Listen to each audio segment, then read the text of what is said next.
I, male 55, just pulled the pin on my retirement. I put in 33 years of work, and I'm done.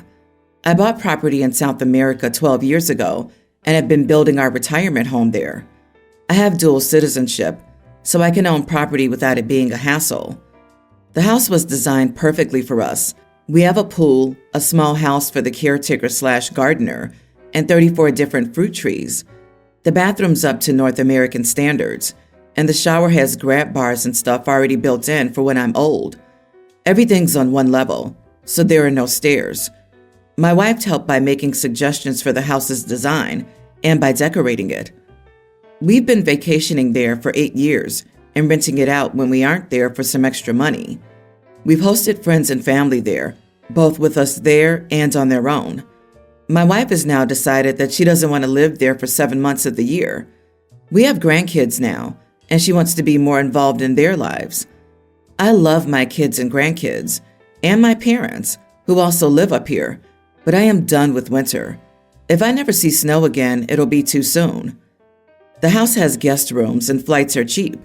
If they want to see me in the winter, they're all welcome to come down. Plus, I'll be back for 5 months in the summer to do some contract work. I'll see everyone then.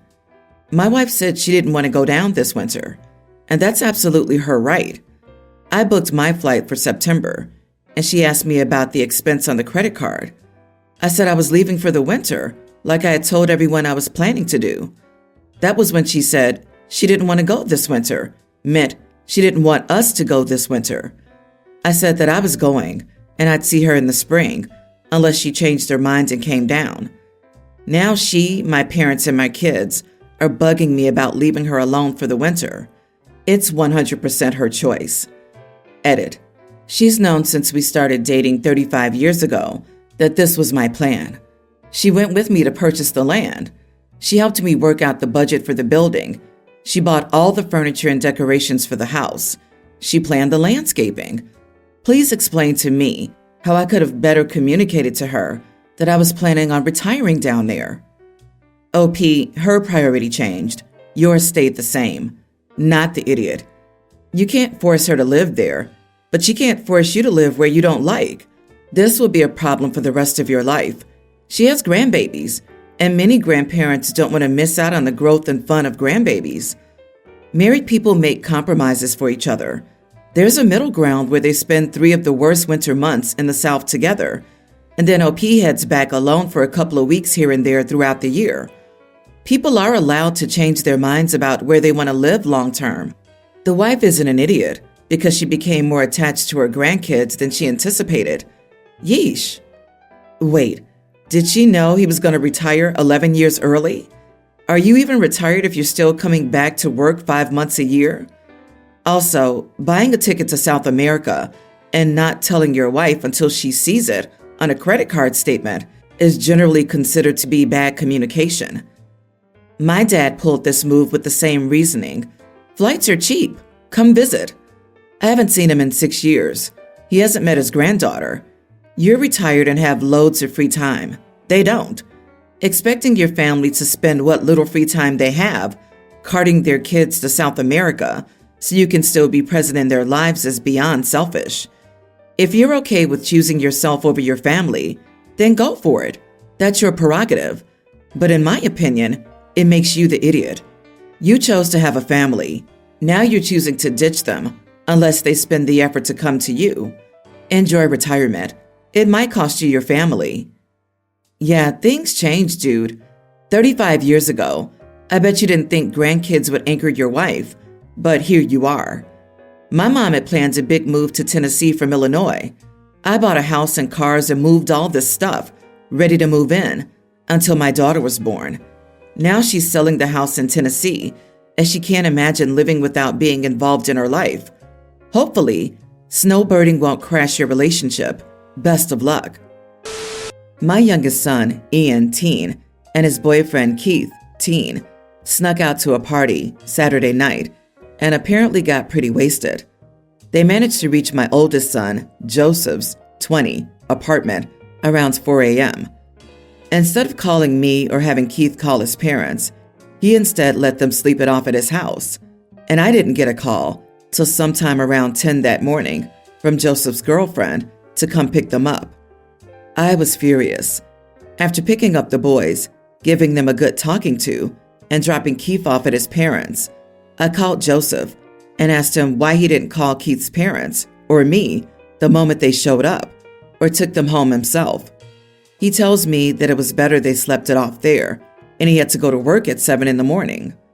I screamed at him that it wasn't his decision, and I'd been worried sick, waking up in the morning and not knowing where Ian was, and he should have called me, or the other father. Joseph tried to get me to calm down and told me that this was what he was trying to avoid, me blowing up at Ian. This got me hot. I yelled at him that I couldn't care less what he was trying to avoid, that I was the dad, and that he should have called me because anything could have happened. He tried to apologize, and I just told him I'd talk to him later. Ian ran up to his room after we got home, but not before saying Joseph was just trying to protect him and that I really went way overboard on him, calling him at work like that. Am I the idiot for screaming at my oldest because he didn't call me when his brothers showed up at his apartment at 4 in the morning? Parent to parent, you are the idiot. Your temper and anger have fostered fear and resentment in your kids. They don't trust you in those situations, and your oldest felt they needed to be protected from you. Your anger is most likely fear, masquerading as anger. Try being honest about how scared and fearful you were for the boys. Also, probably time to consider some therapy to help with your communication skills. OP's kids are so scared of him that they'd go to a great extent to avoid confrontation with them. OP's worry for kids should not translate to blatant yelling. Joseph didn't call because he didn't want to get his intoxicated brother to be sent to you for getting yelled at. He didn't call in the morning because he knew how you would react to this, and hence the girlfriend picked up the tab. And lo and behold, you did exactly what they thought you would do: scream. Hysterical anger is rarely the right way to respond to something that your kid has done, especially if it's something relatively normal or mundane, something that's a normal part of growing up. Kids do dumb things, and parents are there to teach them right from wrong and consequences of their actions. Your children don't feel comfortable coming to you. All you're teaching them is to avoid you at all cost. Also, you are the idiot for calling the oldest at work. Joseph is an adult and can make those decisions. It's his house. It's his decision. Your inability to keep your son in your home is your issue. I wouldn't be doing anything at 4 a.m. besides opening the door and finding a bucket. Grow up, dude. My wife is 34 weeks pregnant, and throughout this whole pregnancy, her two consistent cravings are fresh mango and strawberries. I always keep them stocked in the fridge because I know she will 100% get up in the middle of the night and go straight to the fridge looking for those items. The amount of joy she gets from these two pleasures is insane. She generally is good-natured anyhow, but seeing that I stock the fridge with these two snacks and showing how much I care makes her love me even more. Her words. My sister, 46, asked to stay with us for a few weeks because she and her husband were on the rocks and she had nowhere else to go. I asked my wife about it, and she said that it was fine as long as they were gone by the time she had the baby, which I agree with. I told my sister, and she said she would be gone before then. We weren't even charging her rent or anything. My only stipulation was that they buy all their own food because my wife and I tend to eat rather healthily, and it gets expensive quickly, so we can't cook meals together. She agreed to the terms. It didn't even take 3 days for my sister and my niece, tween, to eat every bit of fruit I had stocked in the fridge for my wife. The first time around, I told them simply to not touch the fruit. My sister apologized, and that was the end of it. However, a few more days go by, and I notice again that the fruit is gone. I asked my sister about it, and she said it must have been my niece, and she would speak to her. But yesterday, I came home after an appointment with my wife, ultrasound, and there's my sister, dipping the strawberries into a case of sugar and eating them while scrolling her phone. My wife immediately looked defeated and said, "I'm just going to go lay down." She looked extremely hurt. My sister says, "I only had 2. and tries defending her actions, and I tell her at this point that she needs to leave. She started scolding me.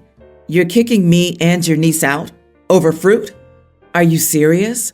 So I said yes and told her she had an hour to get her stuff and leave. I'm being told by several people that I overreacted. My sister needed me during her hard time, and I proved that family means nothing over food. Am I the idiot? For context, she gets food stamps, so she has EBT to get her own fruit if she so chooses. She just never did. Not the idiot. You're not kicking her out over fruit. You're kicking her out because she has no respect for you, your wife, or your very reasonable and clearly stated boundaries.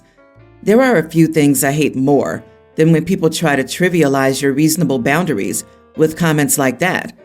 It's not about the fruit. It's about the fact that you set one boundary and they willfully and repeatedly disrespected, disregarded, and violated it. I can see why your sister's having problems with her husband. She sounds incredibly immature, especially for being in her 40s. Those people that are saying you're overreacting, thank them for offering to take your sister in. Let it get awkward. Sister and niece have been caught twice before stealing food. This was the third time. They did not reimburse OP for what they stole, nor did they replace what they stole. So, time for some consequences. I, female 26, met my fiancé, male 26, in college, along with our two best friends. We'll call them John, male 26, and Holly, female 26. They've also been together since college, like me and my fiancé. So we've been inseparable since going on double dates and trips together and have had a fantastic time post-college. My fiancé proposed to me last year, and it's all been very exciting. Wedding planning has been stressful and exciting. Holly's my bridesmaid, and John is my fiancé's best man. Our wedding is in February next year, and while planning last night, John came over to our house and said that he wanted to propose to Holly. Me and my fiancé were over the moon for him, and I was excited for another wedding. So I asked him when he plans to propose, and that we'd be down to help with the proposal and everything. He smiled and then said that he was thankful and said that he'd love to propose to Holly at our wedding. Before I said anything, he showed me a video of a bride giving her bridesmaid her bouquet instead of tossing it, and then the man proposing. He then said I'd love to do something like this. I was sort of speechless, as was my fiancé. He then asked us if that would be okay. I took a deep breath and said, "No, John, it wouldn't be okay. As much as I love you and Holly, and am more than happy that you guys are getting engaged, I don't want that done at my wedding, but I'd be more than happy to help you plan a separate event, and I think Holly wouldn't be too thrilled to get proposed to at someone else's wedding." Holly had told me before that she found people who got engaged at people's weddings tacky. I told him that, but he wouldn't budge. He got angry and said that we're being selfish by not allowing him this one small favor, and if the roles were reversed, he'd say okay in a heartbeat. I reiterated to him that Holly wouldn't want this, and she'd want her own event. He kept saying, "You're lying. You just don't want us to be engaged. You just want all the attention to yourselves." This is where I might feel like I'm an idiot. I blew up at him and called him tacky and cheap. I said our families are not shelling out thousands for you to propose at our wedding. It's embarrassing. You can propose to Holly even a day after, or the day before, or even the day of, but just not at my wedding or venue. Holly will cringe and find it embarrassing. He said he didn't think he'd been friends with such selfish people and rude people for all these years. My fiancé reiterated everything I'd said, and then my fiancé told him to leave, and he left. Now it's awkward. Holly has no idea what happened, and we all had a trip booked for next month, and now I don't want to go. I'm very upset with John, and he hasn't apologized. I don't know what to tell Holly. I don't want to lie to her, but I don't want to ruin the surprise of her possible proposal. Some of me feel bad, but I want to stick to my guns. Not the idiot. John's idea is tacky. You and your husband should be the only focus on your wedding day. Holly wouldn't even like it. There were literally no upsides to this. I understand he's bummed his first idea wasn't a hit, but he needs to get over it and return to the drawing board. If I were OP, I would find a way to bring up the subject of people who propose at other people's weddings when all 4 of them are together and ask Holly what she thinks of them and egg her on. Let John hear it for himself without saying anything about him proposing to Holly. Maybe then he'd listen. That has the possibility of a massive backfire. What if Holly doesn't see or says she doesn't see a problem with proposing at other people's weddings? What if Holly says positive things about that sort of proposal because she thinks that's what OP wants to hear at the moment? Only play this sort of game when you know for sure the outcome. OP doesn't want this, and that should be enough.